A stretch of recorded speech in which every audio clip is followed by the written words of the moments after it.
Okay. Big voice energy. Big voice energy.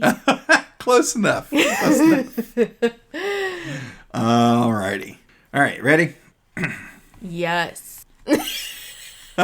Working on my big voice energy. That sounds horrible. No, you sound fine. No, I don't sound like me. Just talk normally. I'm going to talk normally. I'm your husband. You're my husband. We've been watching Star Trek for a while. Yeah. All right, let's get this show on the road. Let's do it. Hey, you said let's do it. Incoming transmission. The Klingon word of the day is Wham. These are the voyages of the starship Enterprise.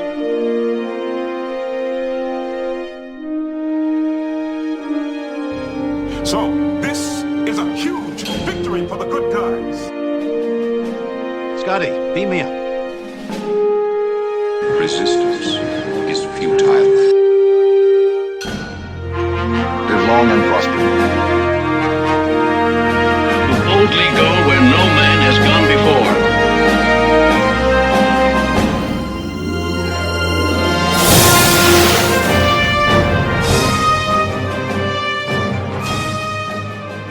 Greetings and welcome to the Computer Resume podcast, the show covering the entire Star Trek franchise in chronological order for fans new and old. I'm your host, writer-comedian Mr. Todd A. Davis. Ladies and gentlemen, a woman who's never been arrested in her life. That you know of. It's Mrs. Cat Davis! Yay! Cat Hola. Davis! Cat Davis, yay! Hello. Hi, how are you? Good. Good. My wife, my love. My fuzzy hubby. Yep, that's me. That's me to a T. So, we've been slowly trekking our way through Trek. And most of the time, you're kind of... Max, your toys are going to ruin this episode. He loves his squeaky toys. He does love his squeaky toys. Sounds like you need to open your beer. Maybe this will help. There we go. I really don't need you to die during a recording. Although, wouldn't that be epic? No. And then you'd have to find someone to sing "It's Been a Long Road, Getting From There to Here." Do you expect me to take over the podcast? Please don't put that in your will. Oh Would my you God. not take over the my podcast God, no. if I died? No.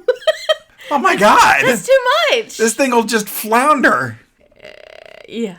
Oh, no! You're going to have to find someone to will it to. Okay. Well, I've got my beer. You've got your wine. I've got other things I've got to take care of when you're gone. Okay. Sounds like you've been planning this for a while. You've been planning this for a while, not me. Well, before I started to choke of excitement, you're kind enough to watch the episodes with me as I prepare for the show and prep my notes and that sort of thing. But most of the time, you're facing your phone or you're still working on something. Yeah. But this time... I watch a lot of TV that way, though, so... That's true. Yeah, you do. It's not just Star Trek. Yeah, we're slowly adapting that into our habits. Yeah, because you play games on your phone while you're watching TV. Occasionally. Most of the time, I'll actually watch what's going on. Sure. Oh, don't even. But you've also been interested in other properties as well. We've been watching a few other things. What else have we been... what You else? mean like Lucifer? Yeah, Lucifer. What else have we... Penny Dreadful. Mm-hmm. We kind of have been... I mean, COVID has kind of done this to us, right? Where we just... What's the next series that we never gotten into before, but let's go ahead. It's already fully canned. Let's go ahead and watch the whole thing. Yeah, just diving in. Yeah. I think we've done that a lot lately. Yeah. And I mean, we've caught up on old favorites too, Bob's Burgers and... Or, of course, new stuff that's... The whole new season's been posted. What was the one? The Nurse.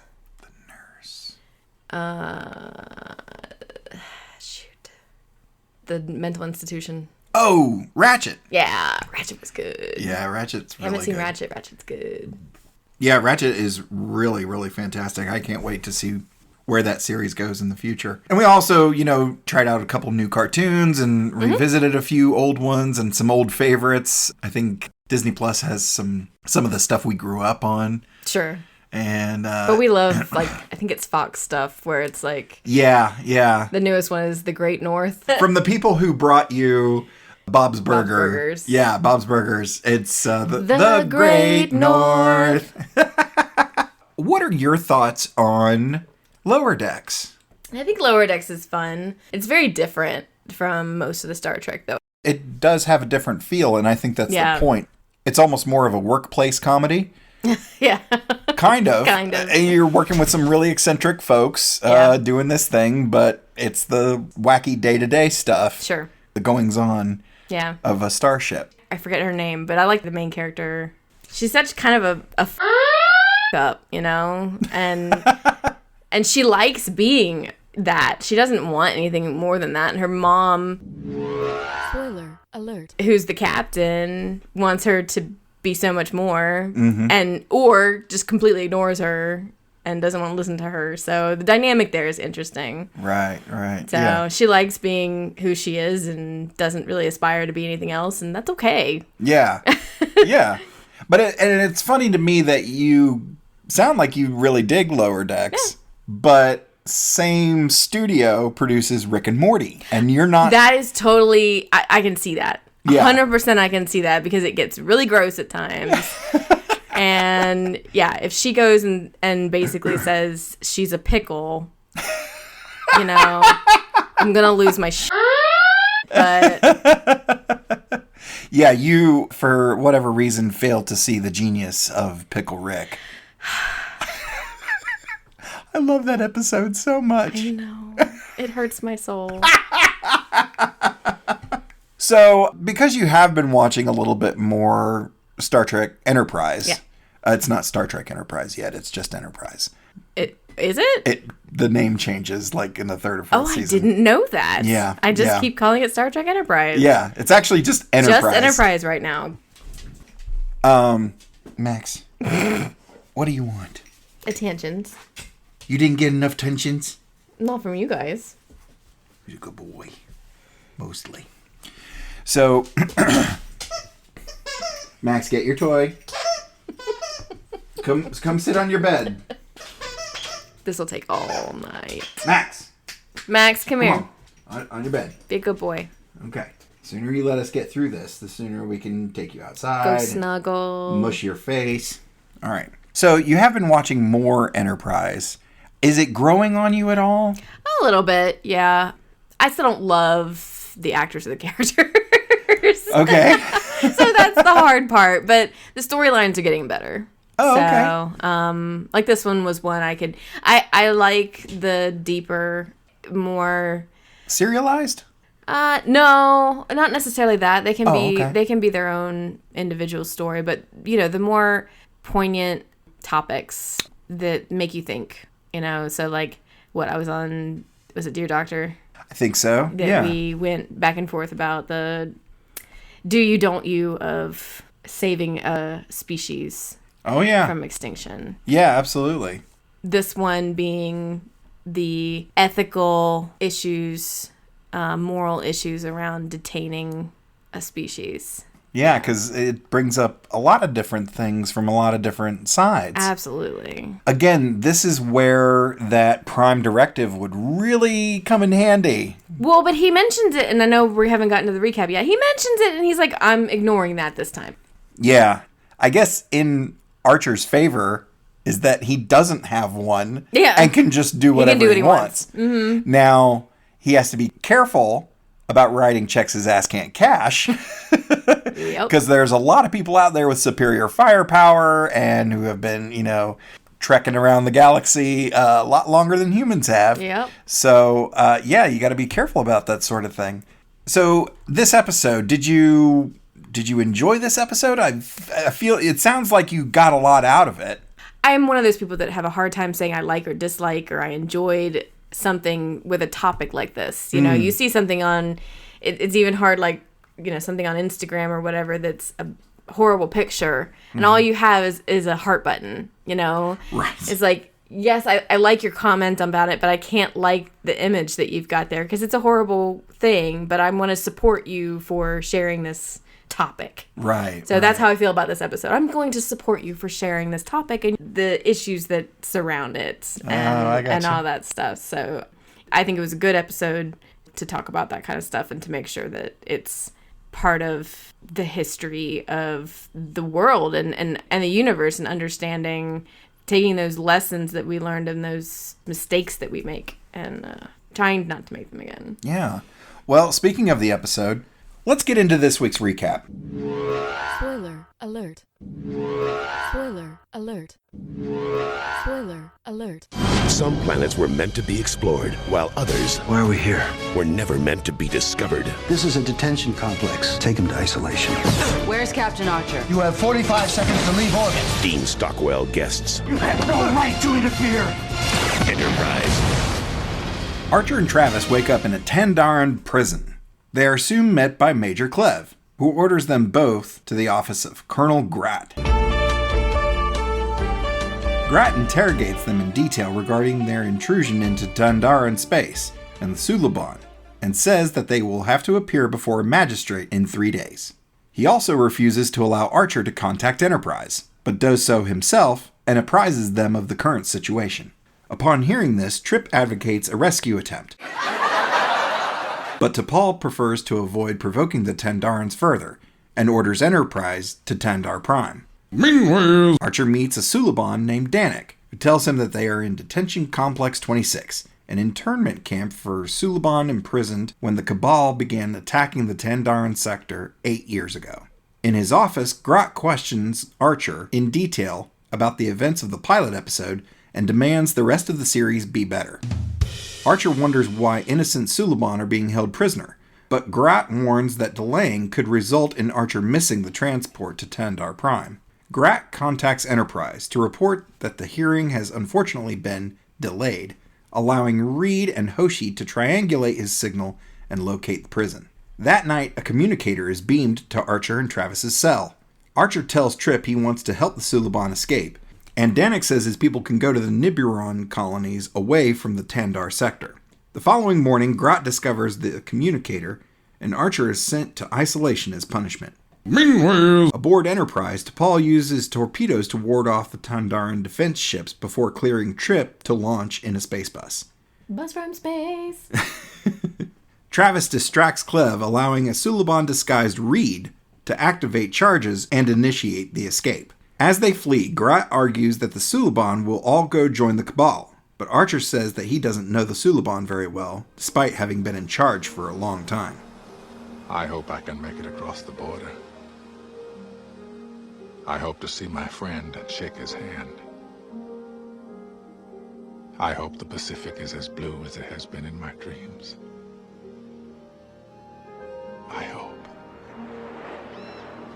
So, like we said at the top of the episode, this particular subject matter brings about some pretty heavy topics of discussion, and I'll just go ahead and put this out there. I'm a big Captain America fan, and I love reading sort of the older stories of Captain America and Bucky fighting in World War II, and I think that's how a lot of people view the U.S.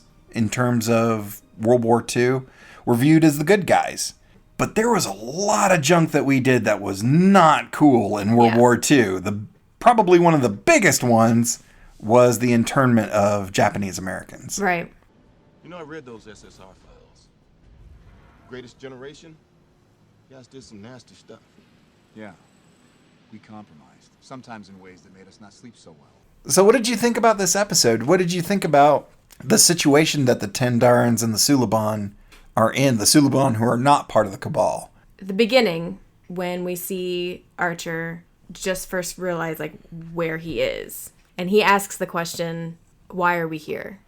And the answer that he gets is, why are any of us here? Mm. That was the phrase that stuck most with me throughout this entire episode.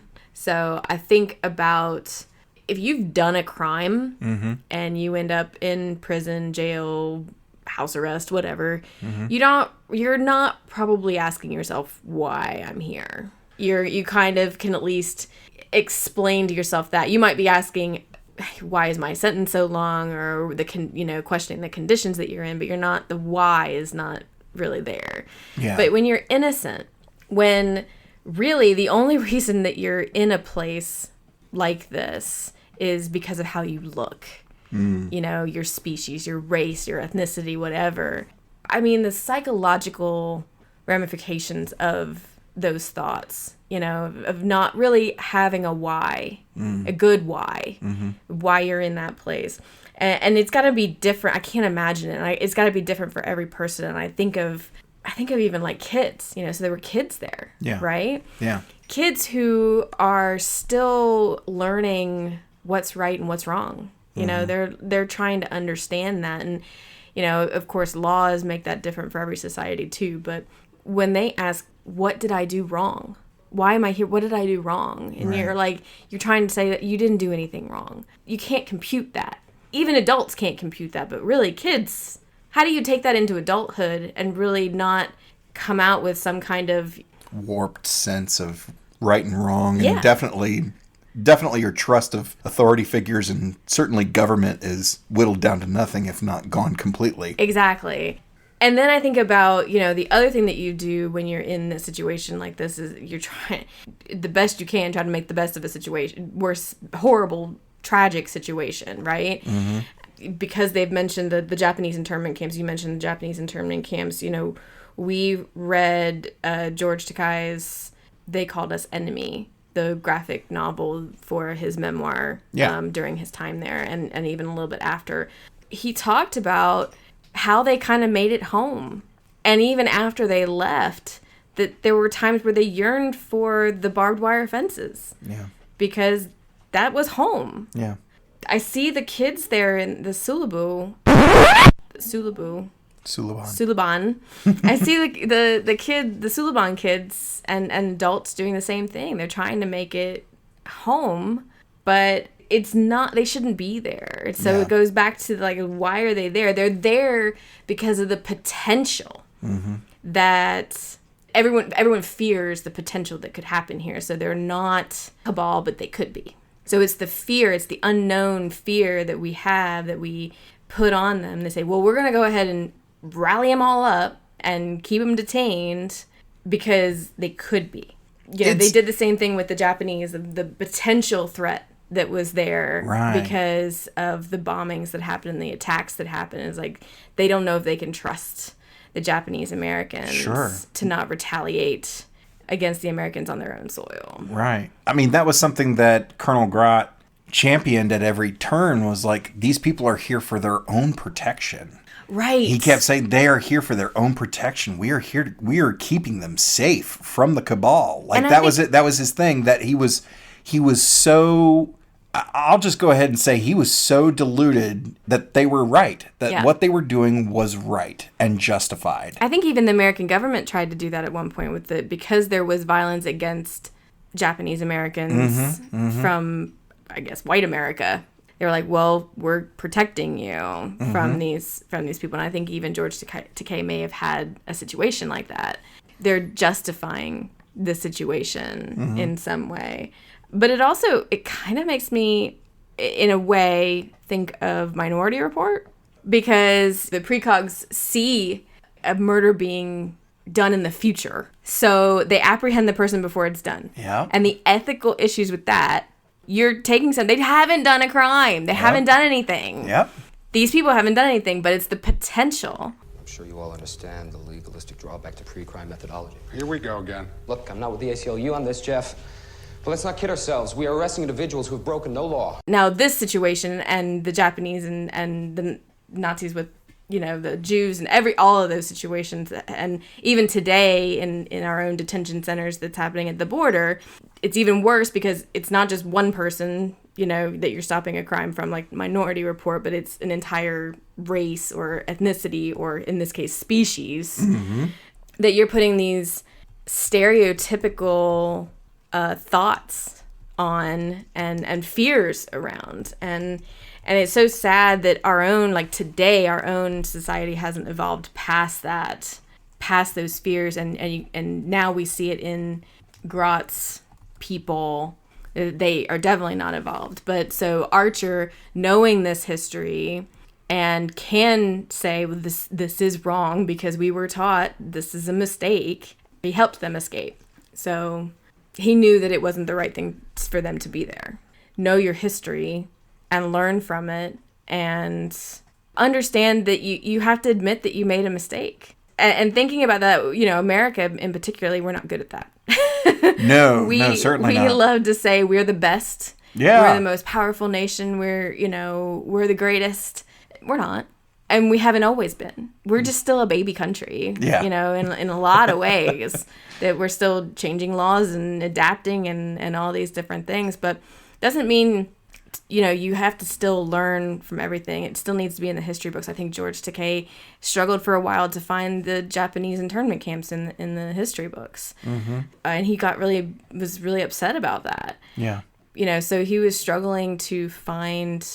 I think people struggle to find pride in a country that's done these horrible acts. Mm-hmm. And even his dad defended it. His dad was just like, it's still the best country. It's because it's the people's country. It's an interesting way to look at it. I don't know that I even fully agree with it, I'll be honest, but because we won't go into that here. But, we are flawed. If you're the people's country, it's going to be a flawed country. We're all flawed. You can still love your country and still have pride in your country and still learn and grow and adapt and hopefully get to this Star Trek utopian society that Archer's coming out of, right? And continuing to evolve to get to our Prime Directive and all these other things. They're going to keep going. So yeah, absolutely. I think it's seeing how the guards were treating the inmates of the internment camp made me wonder about the motivations of them, because it was clearly... The motivations of the guards? Yeah, the motivations of the guards. Let's give them the benefit of the doubt. Maybe this was set up to protect the Suliban who had not been turned to the Cabal. Mm-hmm. However long ago that was, 8 years, I think they said? Yeah. It has devolved from that for sure to these inspections where they don't really... What are you inspecting? What are you looking for? And why are you treating these people this way? Right. And that's not keeping them safe. No. That's keeping them imprisoned. No. This isn't freedom. This is fear. I think we saw that Grot was telling people different stories, didn't we? So he was telling Archer that, just give us a few days to suit his ends. We gotta go through this process, but we'll be out. It's no big deal. And then he was telling to Paul, it's like, well, he kind of needs a lawyer. Right. So it's kind of like, wait a minute, you're telling two different sides. You're telling two very different stories here. Mm-hmm, mm-hmm. I think he's telling Archer different stories. Again, he's telling him we're trying to keep them safe, but no, you're not. You don't know anything about these people. Archer talking to these people for just a few hours, he knows more about them than you do, and you've had them for what you said, 8 years. Yeah. And yeah, they're still doing all these checks, which means they don't trust them. Mm-hmm. They think they're probably got, I don't know, weapons or something that they don't want them to have. Communicators coming into the facility. Yeah. So. And here again with the captain and your senior helmsman in this internment camp, T'Pol says, hey, how about we call the Vulcan High Command? And Trip's like, ugh, you'd be better off getting the electric chair. Dude, yeah, that's no. No. At this point, you're like, hey, whatever it takes. Yeah, call them. Yeah. Absolutely. Yeah. Because, we've seen Vulcans are not to be messed with. When the glove gets thrown down, like, the Vulcans will pick it up. Yeah. Like, they're, logic is their thing, but so are tactics. Yeah. Like, Trip has no logic. Trip has no logic. So, he's not my favorite character. Right. His brain's full of catfish, right? Mm-hmm. That's a nice way of putting it. Exactly. I made the joke that you've never been arrested before. And a lot of people might wonder. First of all, what I said is absolutely true. It is true. You've never been arrested before. Hopefully, knock on wood, never arrested. Right. So. Never been arrested. But what did we tell people for a while? When like shortly after we started dating? So when we started dating, you were a guard at the local jail. local county jail. Yep. Which you have plenty of stories Oh, sure. over. But yeah, so our joke to tell people was that even though I'm, I was in accounting at the time, pretty straight-laced. I think that's a fair description. Yeah, accounting. Whether I really wanted to be or not, I was following all the rules and being a good girl. But no, we told everyone I came in for indecent exposure, and you fell in love. And people bought it, and they loved it. They loved the story. They're like, "What? Yeah, Cat, naughty girl." I was like, "Yeah, I am." Yeah. He comes with handcuffs. Heck yeah. Hell yeah. You have anything else about this episode before we move on into some of the stats? Because you took very copious notes. No, you let me go through most of them. So like I could have gone into a very lengthy governmental discussion today about... Sure. I stopped myself several times that I was taking notes of all the things that I was thinking about saying about our government today and the last few years of our government. But, right. Well, I will divert back for just a second. Yeah. The violence done towards Japanese Americans, Asian Americans at that time. And again, I mentioned Captain America. We saw that happen again post 9/11, where people were up in arms over folks from Muslims and folks from the Middle East who were living here. Even more recently than that, we've seen it with COVID and our former president saying that it's the Chinese virus and all the people taking that seriously. Yep. Which is why you can't say that kind of stuff. Even if it originated in China, doesn't mean China development, doesn't mean China has anything to do with it. Sure. And yeah, you're taking it out on Asian Americans. Yeah. It's horrible what we do to each other. It's horrible how we have to place blame on somebody and we don't get to know each other like we should. And so we fear. Yeah. And I've said this before about our journey towards the Gene Roddenberry vision of the future. Right. You can tech all you want. You can have ships and computers and all kinds of things. But unless we understand each other, unless we are all able to get on the same page, our feet are never going to leave the ground. Right. It's not going to happen. Right. So, and I don't know that we'll ever be on the same page. I think there's too many kind of fundamental differences people have. But I think that was supposed to be part of what made America great. Right. Is, again, it's about the people and about a vast majority of people, diverse people. We're a melting pot. Right. But it feels like we are diluting that melting pot, and instead of learning, growing, evolving, lately it seems to be that others in power want to smash all that. Yeah. And continue the status quo. Well, to go back to Captain America, I think right after 9/11 is when Marvel relaunched the Captain America books. And we see Steve Rogers helping to clear rubble at the World Trade Center. And Nick Fury shows up with his costume and the shield and says, "Time to go to work." And Steve Rogers says, "I am at work." We've got to fix ourselves before we start fixing other people. Yep. We're so worried about things happening beyond our borders that we're letting big things, fall through the cracks. Yeah. Healthcare. Yeah. Education. Education's big. That's two things off the top of my head. That list is extensive. Environmental. But yeah. Environmental, racial, economic. It goes on and on and on. And I think for us to really make an impact, there needs to be a reprioritization of efforts, a reprioritization of funds, a reprioritization within our own minds about all of this stuff. Otherwise, we're just going to keep repeating. We're going to keep repeating, and it's also getting worse. Yeah. And it will continue to get worse. Yep. So it's coming to light to more and more people. Yeah, I hope so. I think so. But it takes a while. It takes a while because people are in their own heads and doing their own things. And sometimes it takes a pandemic to have you to stop and see a little bit wider, you know? Yeah. Past your own nose, right? Sure. So. Absolutely. Well, let's get into some of the stats here for this episode. On the story side, of course, once again, we have Berman and Braga. The last thing they did was Season 1, Episode 20, Oasis. And the teleplay was penned by Mike Sussman and Phyllis Strong. The last thing they did was Episode 17, Fusion, which we covered here with our good friend, Mrs. Ren Sims. The director of this episode was Mr. David Livingston, whose last work was episode 16, Shuttle Pod 1. That's where Trip and Reed get stuck in the shuttle pod and almost freeze to death and die. I don't know, maybe they could have whittled down the cast a little bit, but whatever. I'm kidding. It's a good episode, though.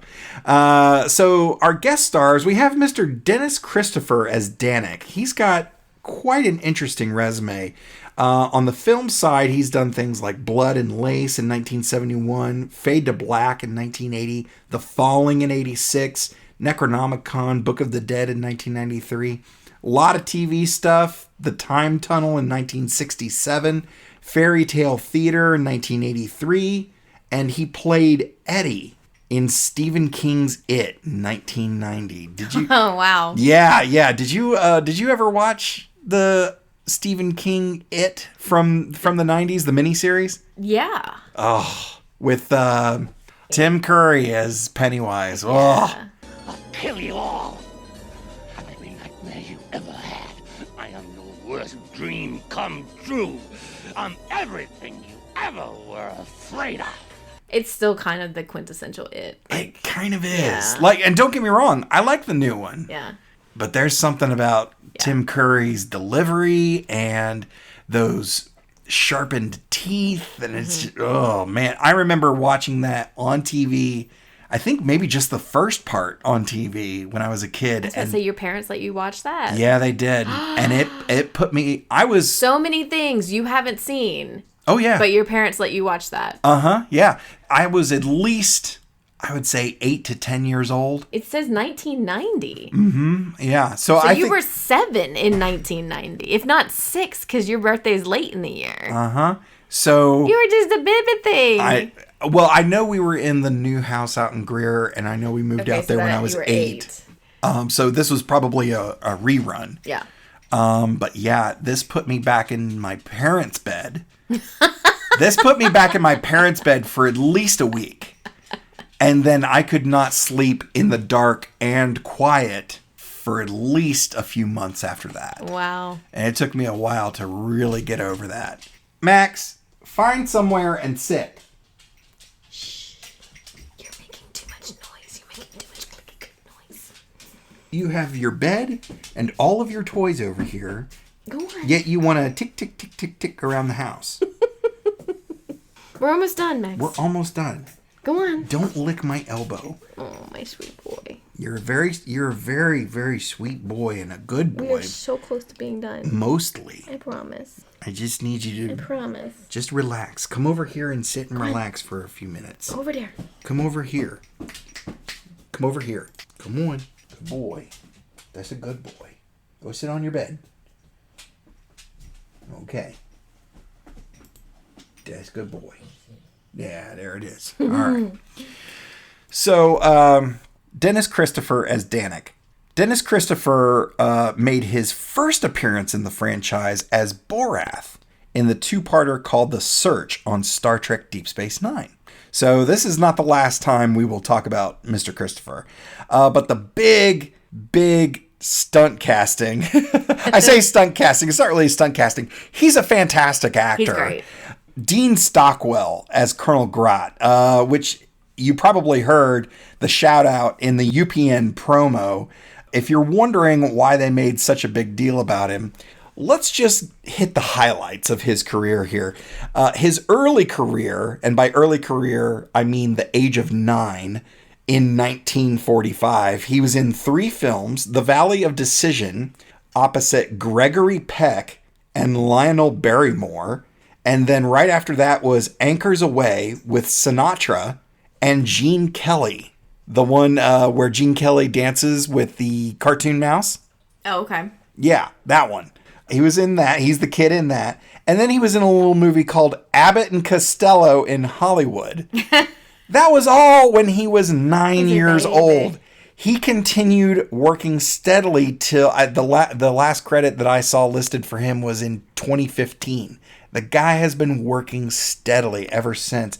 In 1961, he did the original Alfred Hitchcock Presents and the original Twilight Zone. And then in 1962, he did the Alfred Hitchcock Hour, and then came back in the 80s for the Twilight Zone remake.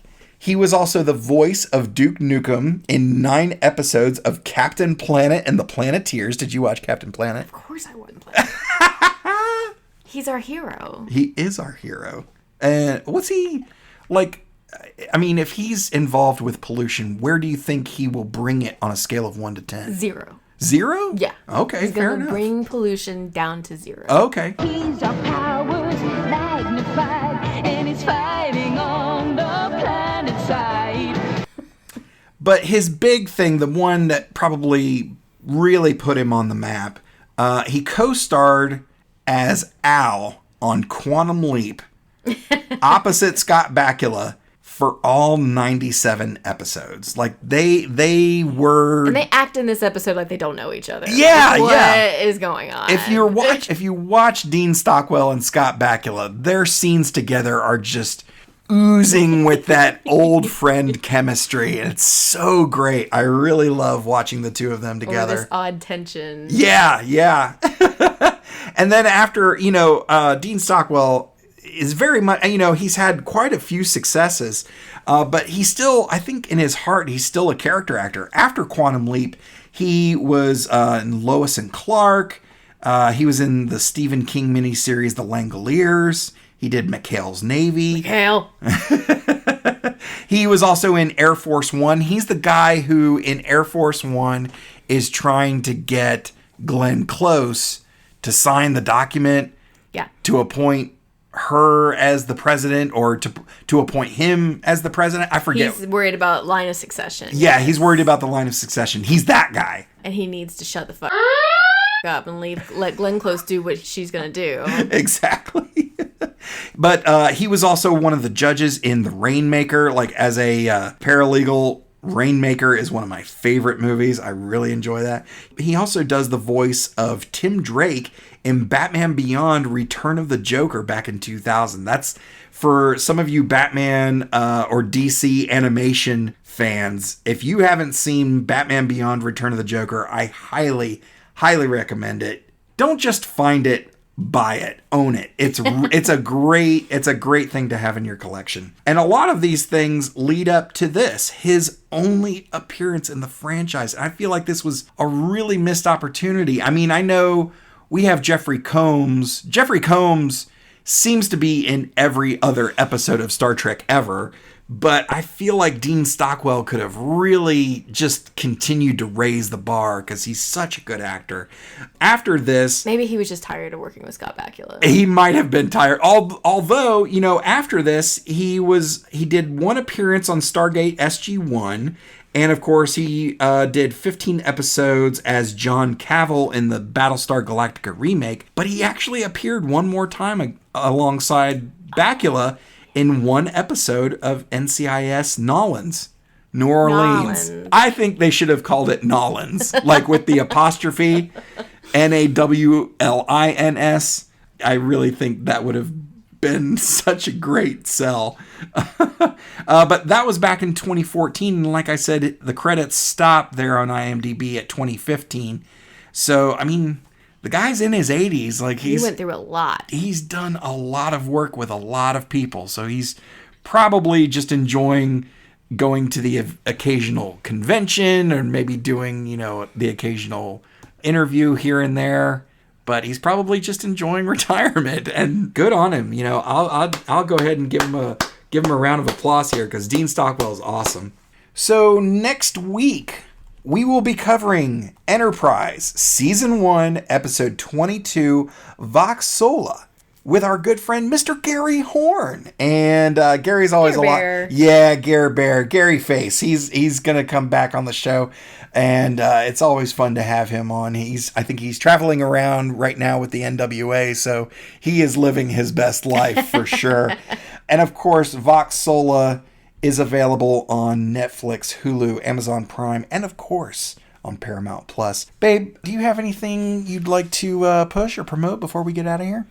Just in line with what we talked about with the episode today, one of the organizations that's trying to help families at the border in the detention centers is familiesbelongtogether.org. They are working to end family separation and detention, seek accountability for the harm done, and reunite all families who remain torn apart. I think there were nearly 400 or 500 kids that didn't know where their parents were, that they needed to find home, they needed to reunite. So God. They're a good organization. It started in, I think, 2018 with the movement and the marches that were going on as the more information came out about the detention camps. So hopefully... Max, we're almost done, buddy. I know you love your squeaky squirrel, but can you just keep it down for just a minute? We're almost done, buddy. So hopefully we will see this end very soon and these families be able to live better lives than they are now. Yeah. So, and find each other. Yeah, so, absolutely. Familiesbelongtogether.org. Anything else? Well, we are starting a new Instagram account. Oh, yes. So Todd and I have been for over a year now, actually almost a year and a half. Yeah. Doing our own little comic book club brunch, just the two of us. It's kind of our own little date night in the morning.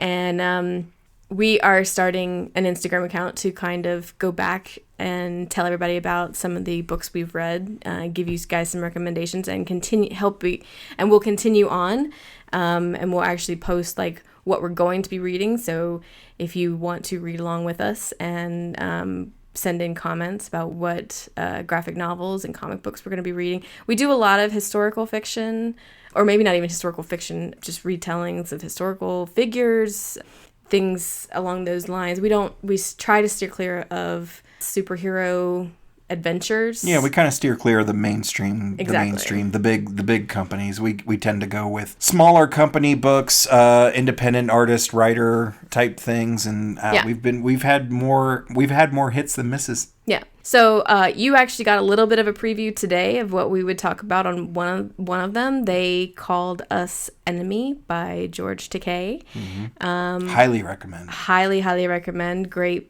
book.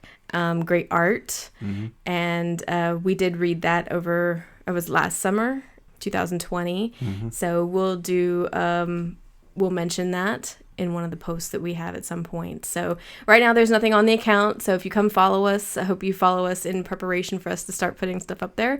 We're getting some little caricatures made of us and getting some posts ready and all that stuff. So, but we will debut very, very soon. Yeah, and let's just say that comic books aren't your thing, and that's fine. We understand that. We're also going to be posting the food that we're eating, right, along with the recipes, a lot of stuff that we've made in-house, a lot of restaurants that we've gone to. If you don't know, I think we've mentioned it a couple times here on the show that we are located in Greenville, South Carolina, in Greenville County, and Greenville is one of the biggest small towns around.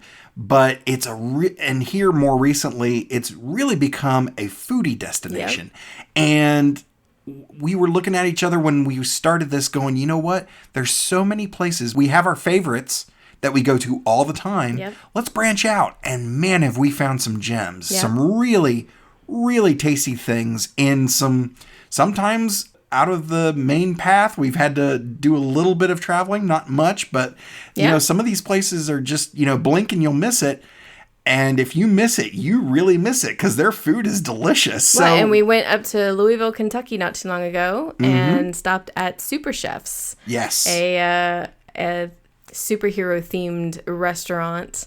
And we'll feature them in one of our posts as well. So we had one of our comic book club brunches at a comic book themed restaurant. Yes. It was pretty cool. It was very cool. On my birthday, no less. Oh, yeah. But yeah, no, COVID stopped us from actually going out a little bit, so we branched out and tried some new recipes, and I learned how to make eggs Benedict. Yes, my favorite. And it turned out pretty good. And he did so good. So that's very kind of you to say. Oh, that's not kind. That is 100% true. So we're excited to share this with everybody. We've had a lot of fun with it, and I've been wanting to do a blog, and it ended up being an Instagram account at Comic Book Club Brunch on Instagram.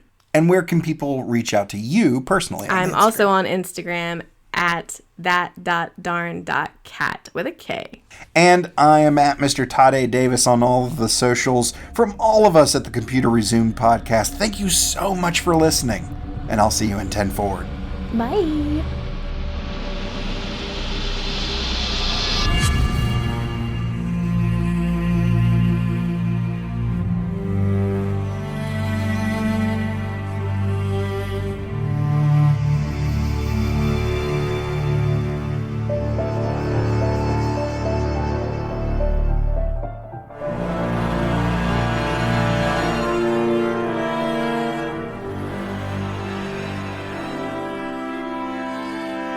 Feel free to send us your subspace transmissions to computerresumepodcast@gmail.com or at Computer Resume on Facebook, Twitter, and Instagram. The Computer Resume podcast was created and produced by Mr. Todd A. Davis. Our logo was designed by Will Martin and Justin Bishop. The opening theme was produced by Justin Bishop. Our outro music was provided with permission by Drone Node. Additional music was provided by Mr. Todd A. Davis and Gary Horn. And I'm Kat Davis at that.darn.cat with a K on Instagram. The Computer Resume podcast is part of the Slice of Fried Gold Network. #LLAP. We'll see you next time.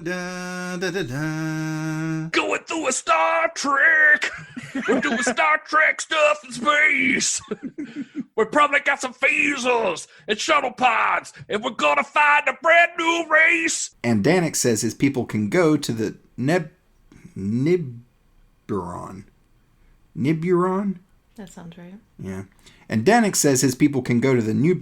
Let me have some more beer. Maybe that'll help. How's that for a slice of fried gold?